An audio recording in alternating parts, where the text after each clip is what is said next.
सुख कैसे मिल सकता है? मनुष्य को दुख क्यों मिलता है? मनुष्य इतने पुण्य के कार्य भी करता है, बुद्धिमान प्राणी भी है, फिर भी जितना मनुष्य को चिंता रहती है, दुख रहता है, इतना शायद और किसी प्राणी को नहीं रहता है। पक्षियों के पास में घर नहीं है, परंतु फिर भी उनको विश्राम मिल जाता है। बेड नहीं है, फिर भी नींद आ जाती है। रजाई नहीं है, फिर भी ठंडी कट जाती है। और इस मनुष्य के पास में घर भी सुंदर है, बेड भी सुंदर है, रजाई भी सुंदर है, मच्छरदानी भी है। उसके बाद इसकी नींद भंग हो जाती है।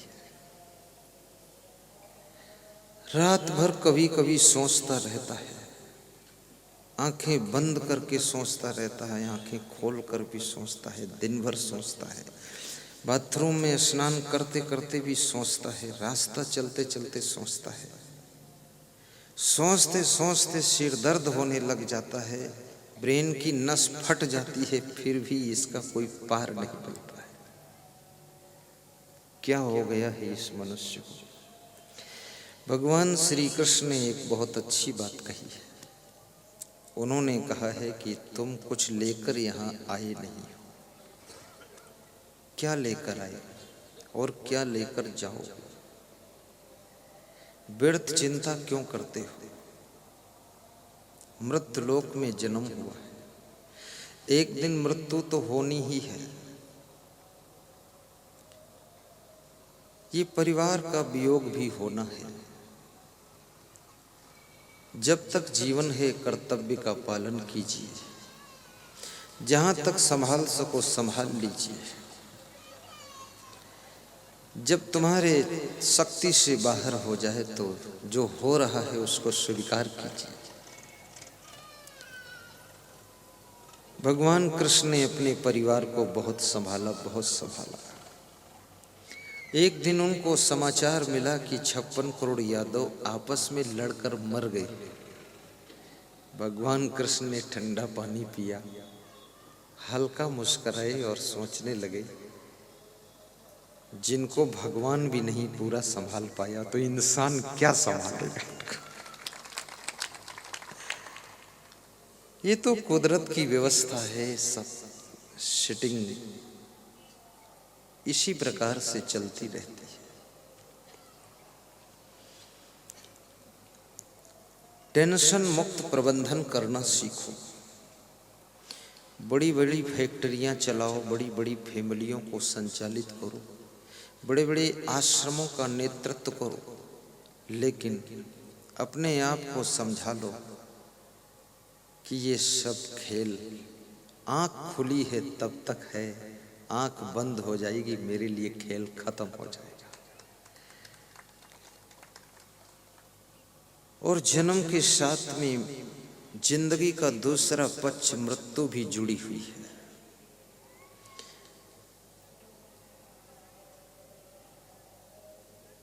कब कहां जीवन की शाम हो जाए किसी को पता नहीं।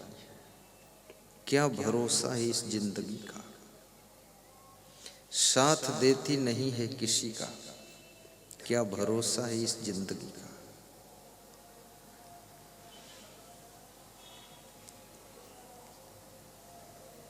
सदगुरु मिले बहुत सुख लहिए, सदगुरु शब्द सुधारे।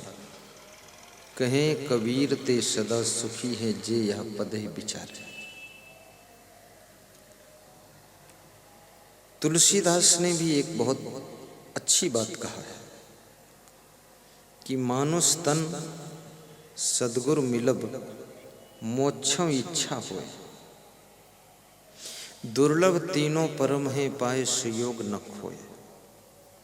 मनुष्य का शरीर मिलना ये भी दुर्लभ है।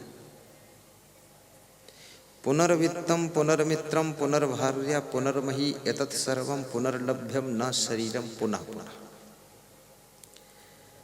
धन खो जाए तो फिर मिल जाएगा, मित्र रूठ जाए तो फिर खुश हो जाएंगे, मिल जाएंगे। पत्नी नाराज हो जाए तो फिर राजी हो जाएगी। एक पत्नी मर जाए तो दूसरी भी मिल जाएगी। जमीन कोई बेईमानी कर ले तो और खरीद लोगे और मिल जाएंगे। लेकिन मनुष्य शरीर बारंबार नहीं मिलता है। ऐसा नीतिकार कहता है कि मनुष्य शरीर को कहीं तुम थोड़े से धन के लिए न खो देना, छोटे से परिवार के मोह में इसको न खो देना, और कहीं काम क्रोध लोभ मोह मनोविकारों के पीछे इस मनुष्य जीवन को गंवा न देना। इस जीवन के महत्व को समझो। आहार निद्रा भय मैथुनानि सामानि चैमानि नृणाम पशूनाम ज्ञानम नराणाम अधिको विशेषो ज्ञानेन हीना पशुभिः समाना। नीतिकार चाणक्य कहते हैं कि आहार लेना अर्थात भोजन करना,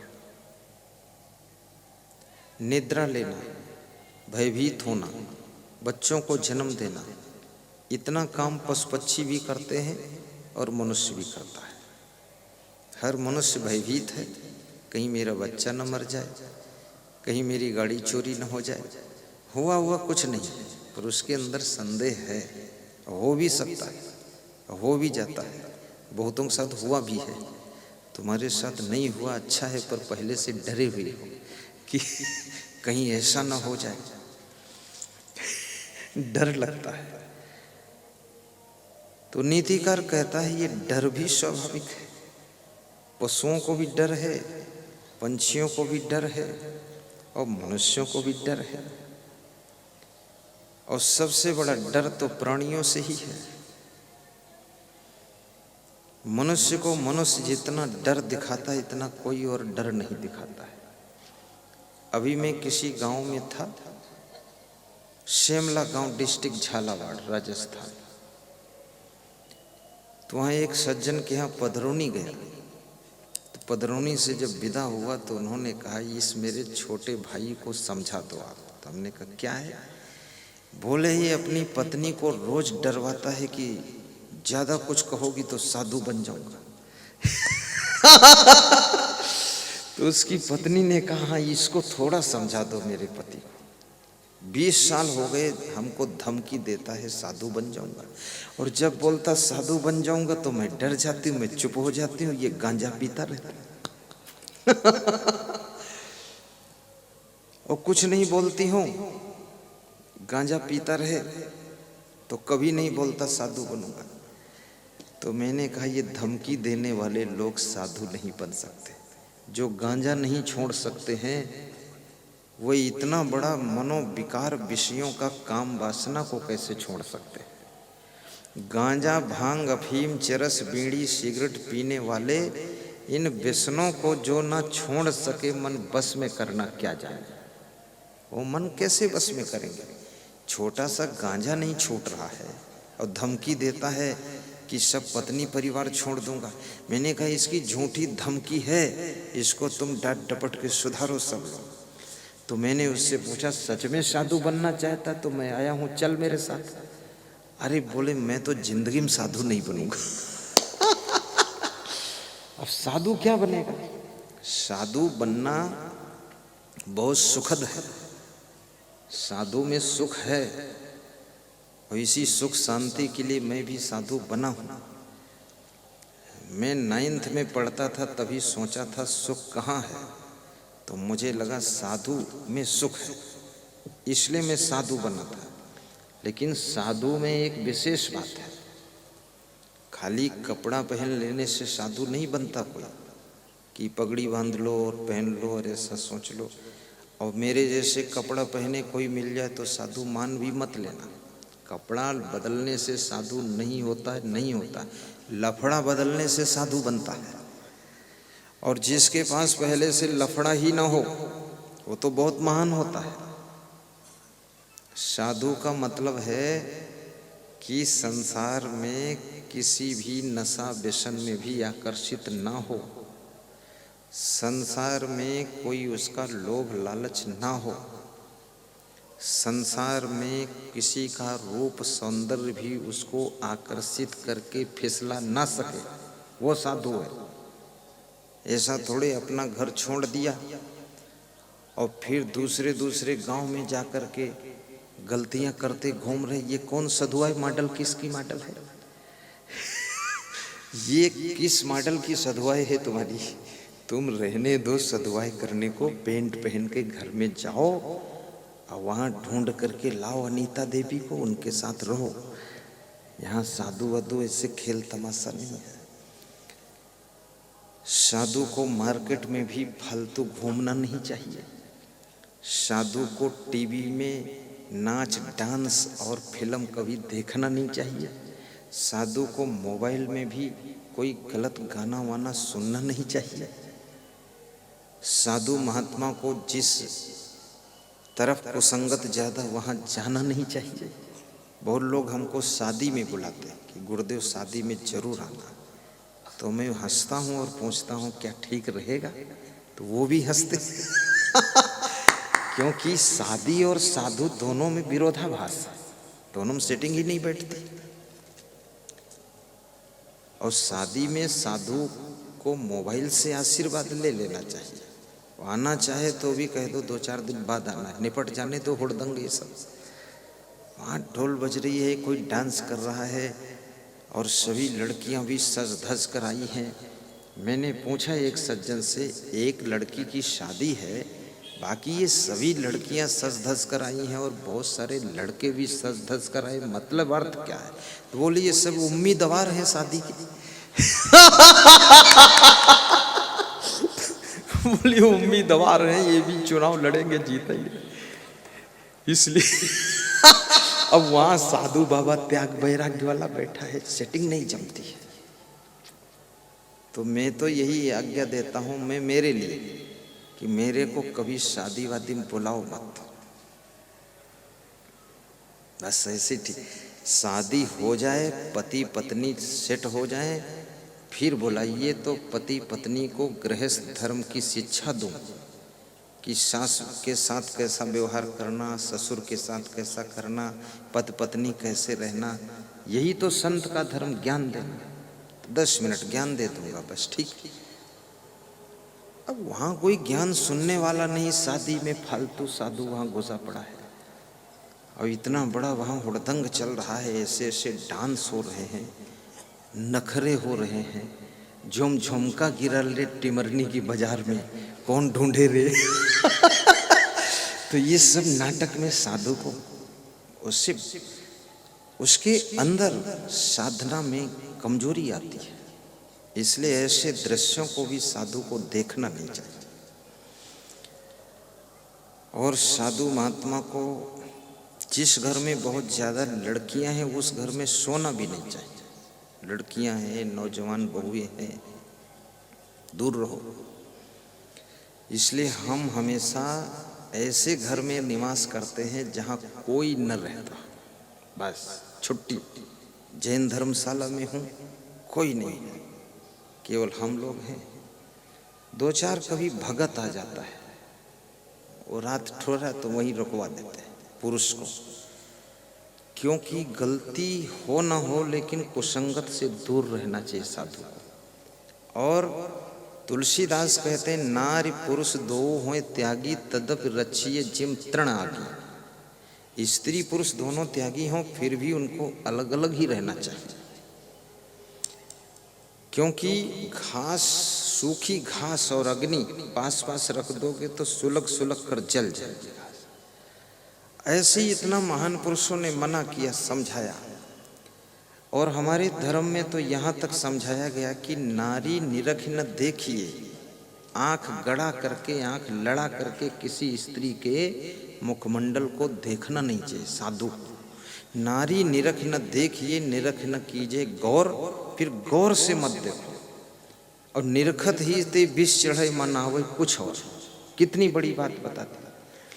अब साधु महात्मा को स्वयं ध्यान देना है और साधु महात्मा को नियम के अनुसार ही रखना चाहिए। इसलिए हमारे साथ कोई फोटो खींचना चाहते हैं, इच्छा हो जाती है लोगों की सेल्फी ले, क्या बोलते हैं, सेल्फी। तो मैं कहता हूँ, समझा देता हूँ कि बेटी सेल्फी न लेना, क्योंकि तुम व्हाट्सएप पर अगर डाल दोगे, फेसबुक पर, तो दुनिया में करोड़ों लोग हमको देखेंगे तो हमारी बदनामी हो जाएगी। लोग कहेंगे अरे असंग साहब भी लड़कियों के साथ सेल्फी खिंचवाते, अरे ये भी भ्रष्ट है गिरना। तो तुम्हारे गुरु के ऊपर दाग लग जाएगा।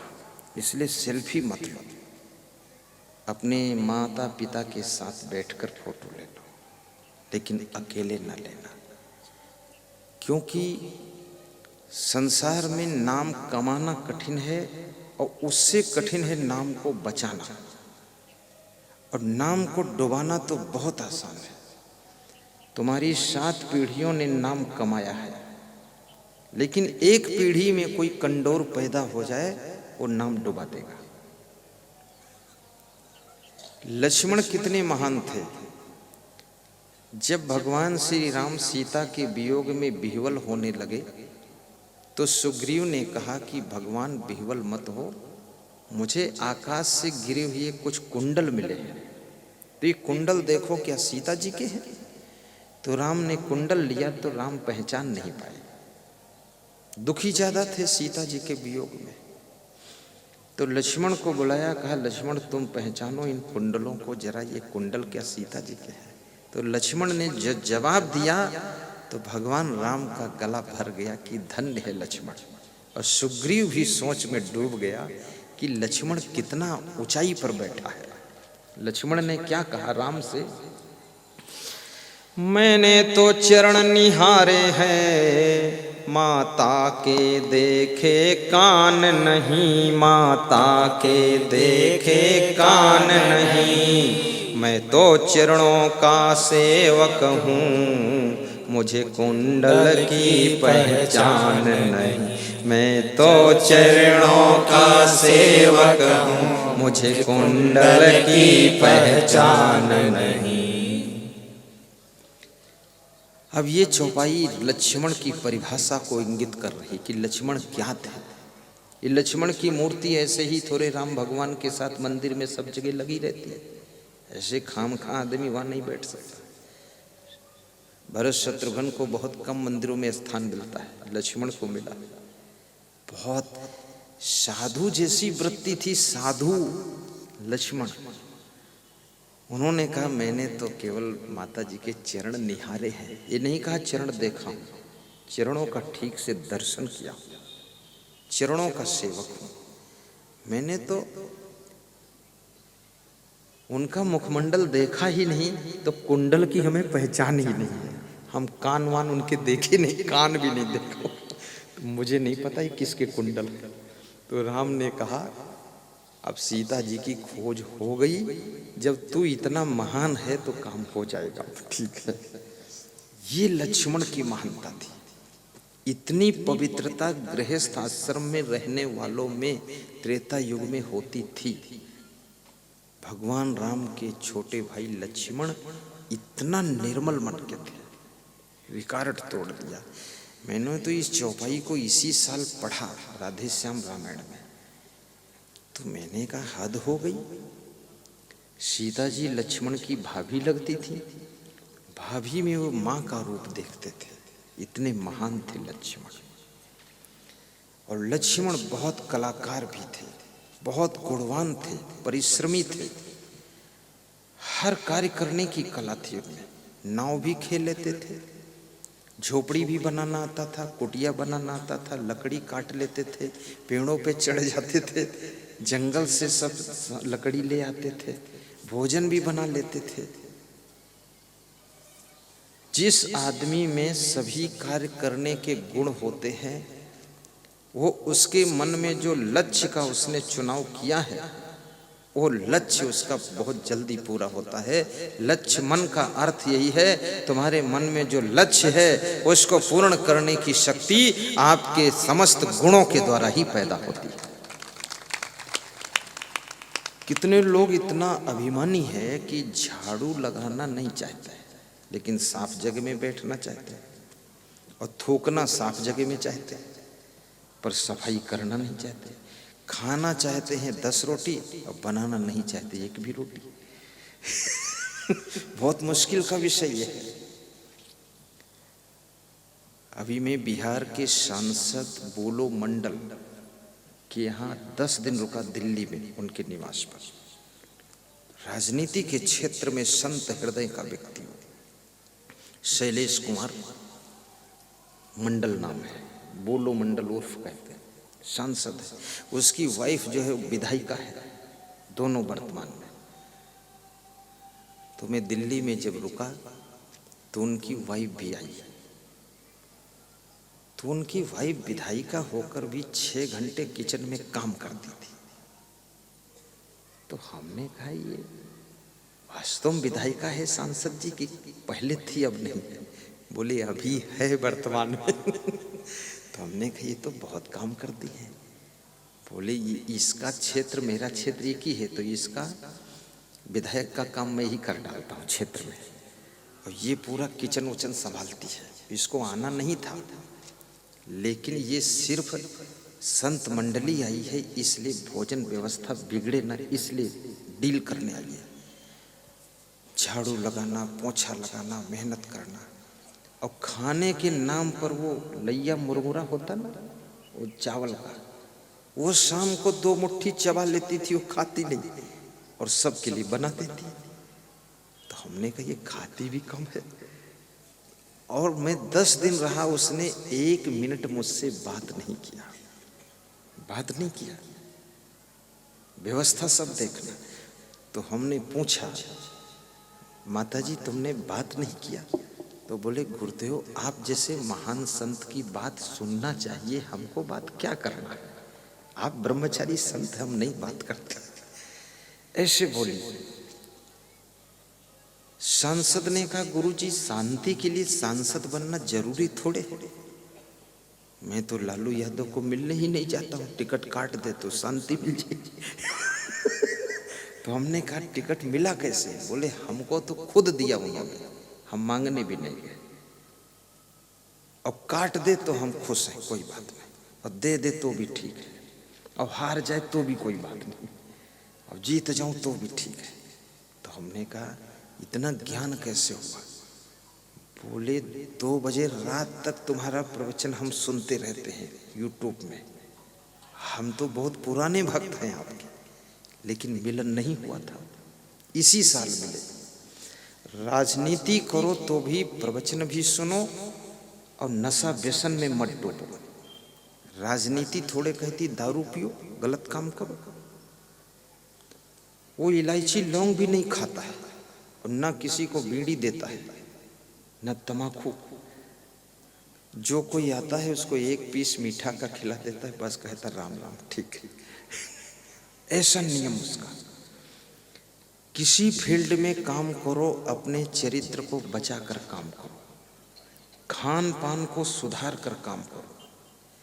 यदि आप अपने को नहीं बचा सके तो काम में सफल कैसे होंगे आप? यदि महिलाएं अपना हाथ आग में जलने से नहीं बचा सकी तो ये रोटी क्या बनाएगी? तो चिमटा रखती है, चिमटा से रोटी सेकती। अगर ये हाथ डाल दें चूल्हे में तो हाथ जल जाएगा, पर चिमटा रखती।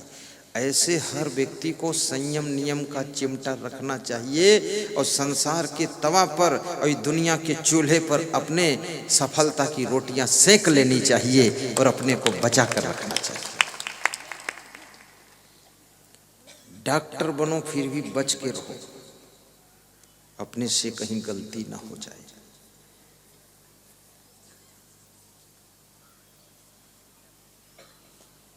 और गलतियों से जो अपने आप को बचा लेता है वह व्यक्ति कम मेहनत से कम समय में अधिक सफल होता है।